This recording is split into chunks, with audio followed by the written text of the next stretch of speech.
Hello and welcome to my crafty update. This week I'll be sharing with you the progress in all three of my sketchbooks. Yes, all three, whoop. And I'll be sharing all of the tips and the tricks that I've learned along the way.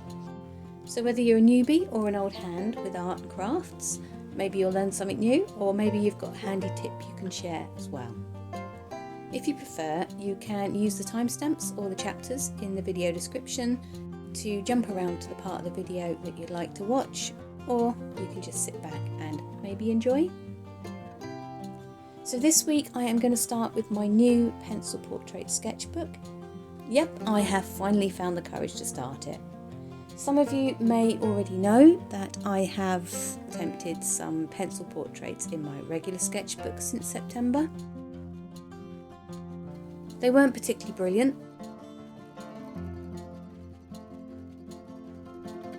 but what I found was the paper in this Sea Bright sketchbook is quite rough, and I wasn't really enjoying using the pencil on the page. I wanted a smoother paper, so that's why I picked up the smaller A5 craft sketchbook, and this one is 140 GSM.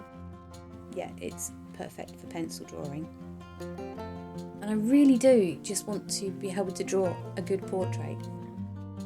When you're learning to draw, isn't that kind of the aim? Yeah, being able to draw a picture of somebody that someone goes, "Oh, that's a really good likeness." Well, I didn't quite achieve that with the first picture in this sketchbook. It's not very good at all. It's not a good likeness. I suppose if you didn't know who you were looking at, you might think that it was not a bad picture, but yeah, it's not good. But when you know who it's supposed to be, it's really not very good. However, at this point I thought, right, let's go and see what tips and tricks I can pick up on the internet. I watched a few tutorials on YouTube, nothing particularly stood out, and I looked at a few blogs, and yeah, I love watching them draw, but you can't really learn how to be observant by watching somebody else doing a drawing. I think the only way you can learn to be observant is by trying to be observant. However, I did pick up a couple of things that I thought I would try to bring into my drawing. And that was to try and work with the shapes rather than the face as a whole. Quite often you can get tied up with trying to make one bit right and then the rest of it just doesn't fit around it. So what I've been trying to do with the next picture is to work with the shapes, to try and look at the angles and the blank space that's between the lines, to make sure that the lines are relating well to the lines that I've put on the page.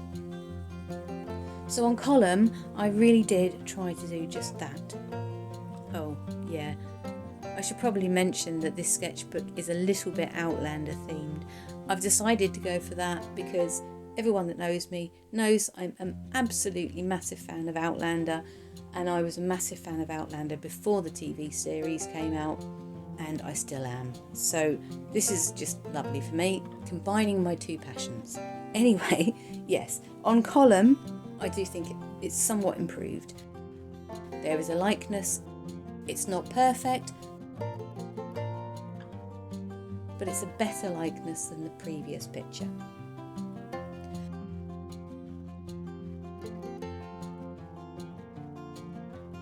So on the next one, Dougal, I'm much happier with this one. I really kind of felt in the flow whilst I was doing it. Whilst some parts were really quite challenging,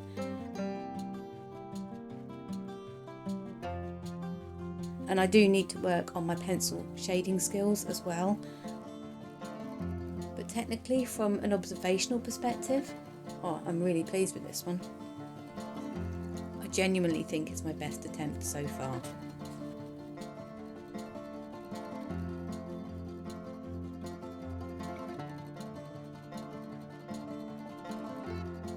However, yeah, there's always a downside, isn't there?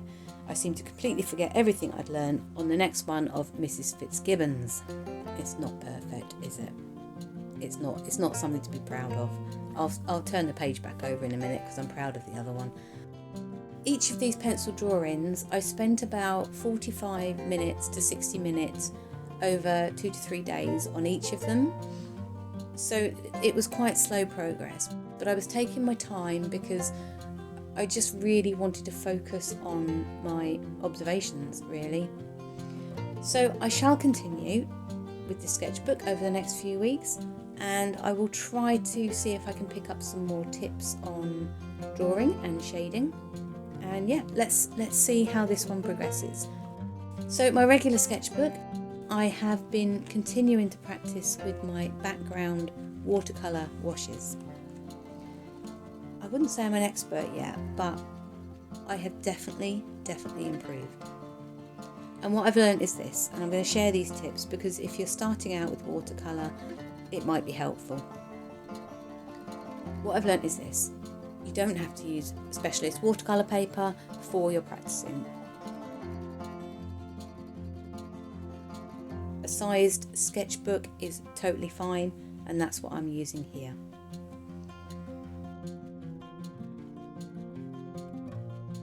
For the washes, keep your brush, and I've been using a number 8 sized watercolour brush, but keep your brush fully loaded with each stroke across the page.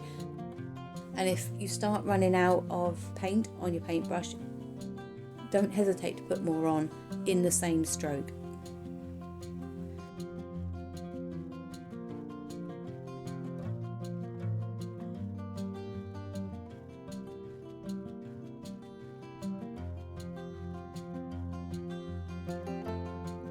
The other thing is, if you tilt the paper so that the ink falls down, then gravity will help you with the blending that you're trying to achieve. Also, with the second stroke, don't let it touch the previous stroke until you're going back over yourself. So you work left to right and then right to left and catch the previous layer, I suppose. And this has taken a little bit of practice because I kept getting lines across where the paint was drying out, but I wasn't tilting the paper enough and I wasn't putting enough paint on the paper. So do make sure that you get plenty of paint on the paper so that the paint doesn't dry out before you go back across the page. And you do have to work quite quickly, I've found, but it's doable. And the last thing that I'd just like to say that I've picked up is that with each new stroke from left to right across the page, add a fresh brush of water to the paint, give it a good mix, and then that way, as you work down the page, the paint becomes lighter and you get this really nice faded effect. And I have managed one almost perfect wash in my sketchbook. So yeah, I was quite pleased with that.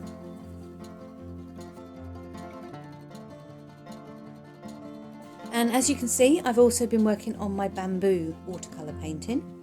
This is quite a simple technique, and my first attempts that I showed you last week were quite rough and ready. However, I have started refining them a little bit. They might not be perfect just yet, but they're definitely a bit more refined than they were 2 weeks ago. So whilst I'm happy with the progress on how to paint the bamboo, I knew that I still needed a bit of practice with the leaves.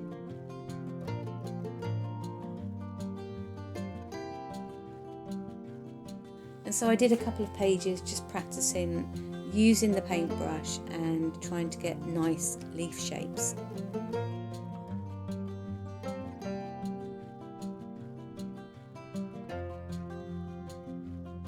Then I went back again to try and work on almost a final composition, if you like.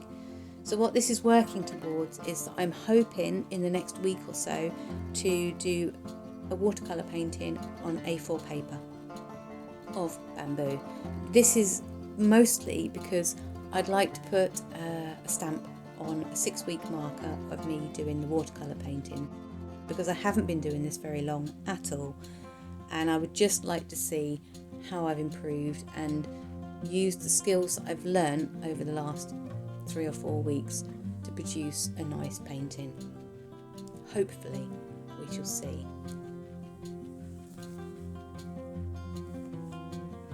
I mean, overall, I've only spent about 18 hours practicing with the watercolour paint, and that includes the pictures of Glastonbury tour that I did, which again weren't brilliant, but I'm improving. So yeah, we'll see how it goes.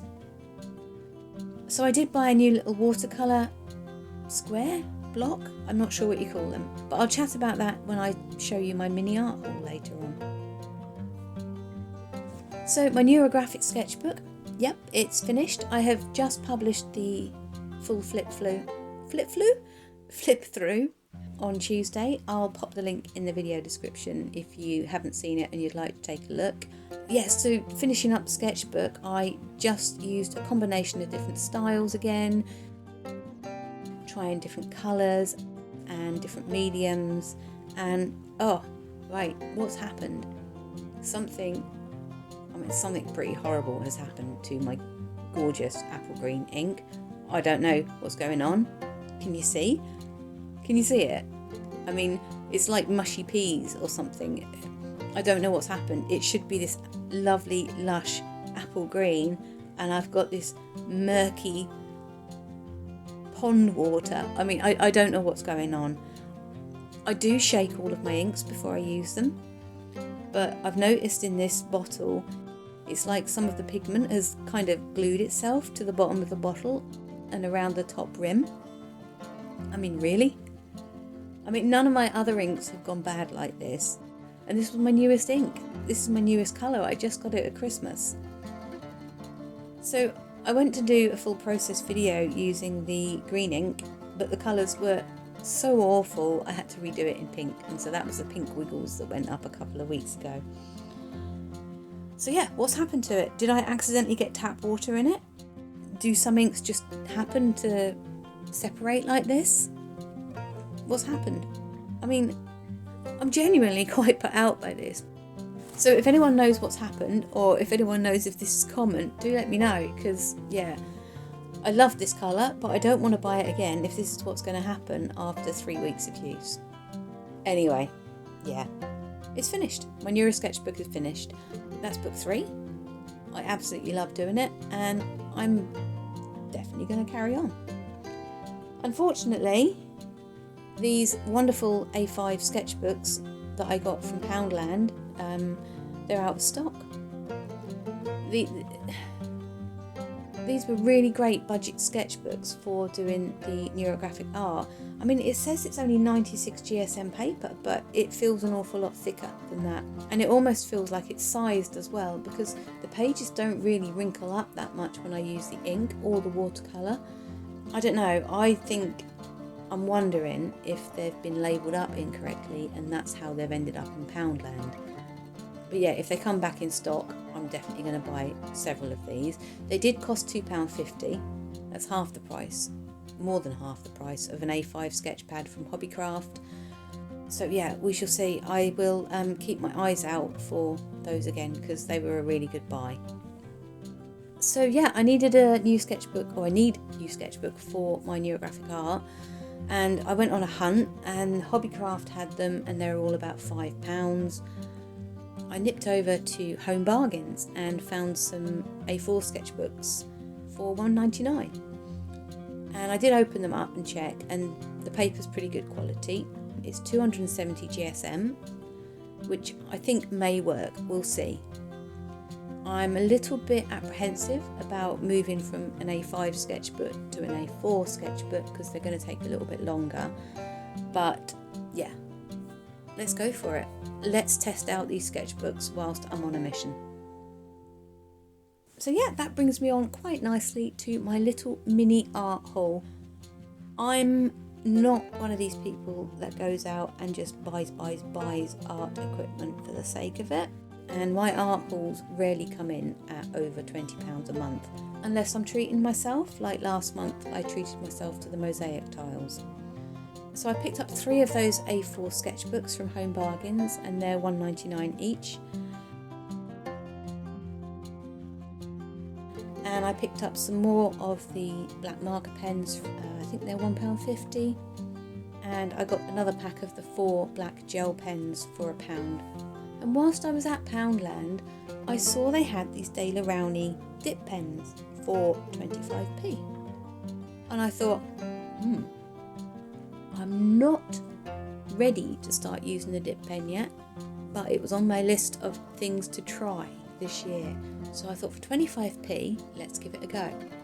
Then you have the dilemma that you can't really buy a dip pen and not have some Indian ink, which meant I had to go to Hobbycraft. I mean, I don't really need an excuse to go to Hobbycraft. Yes, I got the Indian ink. And whilst I was there, I did also pick up this Payne's Grey watercolour cube. That cost me £2.70. Oh, and the inks are £4 in Hobbycraft. Yeah, the Payne's Grey. So I've not used this China White where in 6 weeks of opening up this watercolour palette. And in 2 of the tutorials that I've tried to follow, both of them have used Payne's Grey. I've taken the hint. I don't need the white, I need the Payne's Grey. What I'm going to do is I need to find some way of storing the white or the ones that I don't use. So I have actually put together a little review of this watercolour palette, and so yeah, if you're interested, I will be putting that up in a few weeks' time. What else have I been getting up to? Well, there's been a distinct lack of crafty things going on, that's for sure. I haven't been working on my figurine, I haven't been working on that wreath, I haven't opened up my craft box at all. Mostly because a big chunk of my time I've been working hard on the Bouquet Toolkit. It's like 5 videos that I've put together to make my life easier for doing future tutorials. Because quite frankly, if I have to say, just lay them out in front of you in 3 rows of 6 petals with 2 to the right hand side and all the spares to the left, I might start going a bit batty. So I have worked really hard on those. So most of my allotted craft time every day has been spent working on the Bouquet toolkits, and most of my evenings have been spent working in my sketchbooks. So that's why it's been mostly art related. I will try and remedy that for next time. I will get some craft stuff done once we have published all of these toolkit videos. Well, yeah, so I suppose the last thing is health and wellness and me and my life. Well, yeah, health-wise, I'm doing okay. The hydroxychloroquine has made a big difference to me, and I just had a rheumatologist appointment this week, and they've put me on some prednisolone. I'm not sure how you pronounce it, for a trial, a 3-week trial, and so we'll see how that goes. Yay! Currently, it's making me feel a bit hyper, like as if I've drunk too much coffee, but we shall see how it works. But we shall see how well it works, and yeah, hopefully we can have me back on track. That would be pretty wonderful, wouldn't it? I also had an x-ray done on my foot. Yeah, watch this space on that one as well. As if I need anything else to go wrong with me. But yeah, I've had an x-ray done on my foot, and we shall see what happens about that. On a more personal note, I have very much enjoyed having a little trip to the farm at the weekend.